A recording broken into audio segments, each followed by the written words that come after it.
Yeah. It just strikes me. Let me give you a quick example about the maritime law, the law of water, the law of the sea. Money is water by law. So when a ship, this is why all ships are female by law. All ships, rocket ship, sailing ship, airship, it doesn't matter. If it's a ship, it's female. Right. Because the captain always refers to his ship as she. Right. She's a good ship, or she's done this. Why she? Because she delivers the product. Right, the Without vessel. She, there is no product, right? It's a vessel. It's a whole, of course it is a vessel. So is your body. It's a vessel that produces a product. Right. So when the ship pulls into harbor, it stops, and where it parks is called its berth. It's berthing a ship, or she sits in her berth. And every item on that ship, coming out that ship, is money. It's money changing hands. Right. And it came in on water. So it's called. So every piece has to have what is called a certificate of manifest, because she is sitting in her berth. That's why when you were born, I had a birth certificate. Your mother's water broke. You were inside a container of water. Her water broke, and you came out, and therefore you have to have a birth certificate. Wow. And it's got to be signed by the dock, because that's where the ship is sitting. The dock is where the ship sits. That is funny. So once you begin to see how the words and terms are all based on maritime admiralty, the law of water, the cash flow, the liquid asset.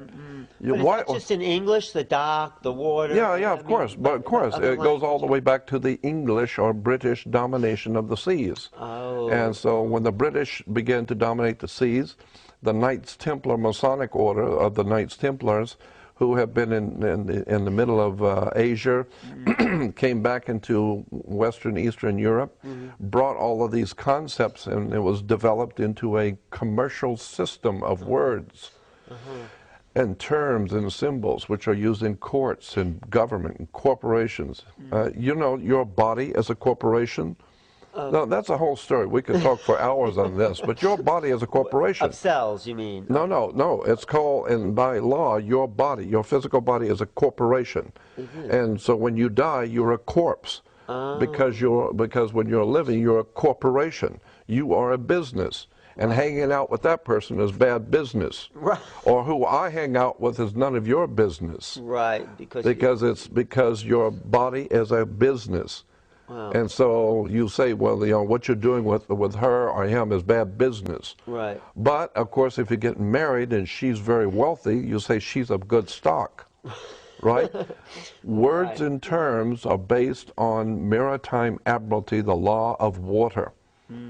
And so that's why when you go into a court, you have a fence and a gate. The people sit out here and the judge sits inside. The gate is called a floodgate. When you go through the canal, you have a floodgate. Right. So when you're sitting out here, you're in the law of the land. The judge has no control or no jurisdiction over the people sitting out here. No jurisdiction whatsoever. Right, because they're outside the gate. That's outside the gate. Right. That's on land. Right. But when you walk past that gate, now you're in hot water. And someone's going to have to bail you out. Bail, yeah. Okay. Bail. Did you write a book about all these maritime? No. I've just been studying it for 48 years. Wow. But it's fascinating because when you understand that the whole subject is so large, and it would take hours and I'd have to go back to square one and walk through all the words and terms that are used in law and courts and commerce. Yeah. For you to understand how pervasive this concept of water is on the earth.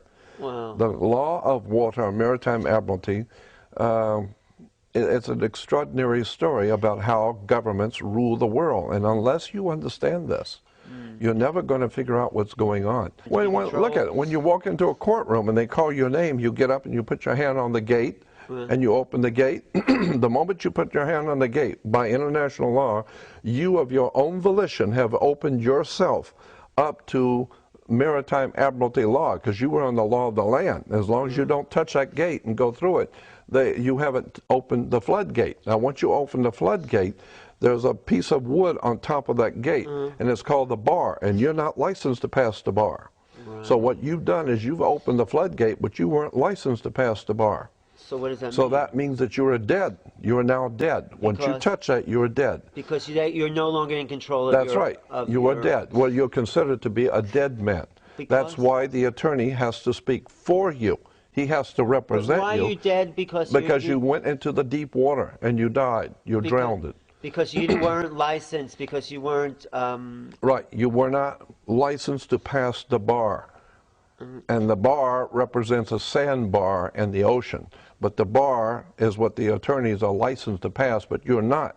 So the point being is that when you open that gate of your own volition, you are considered by law to be a dead man. Really? That's why you cannot talk to the judge, because dead people don't talk to judges.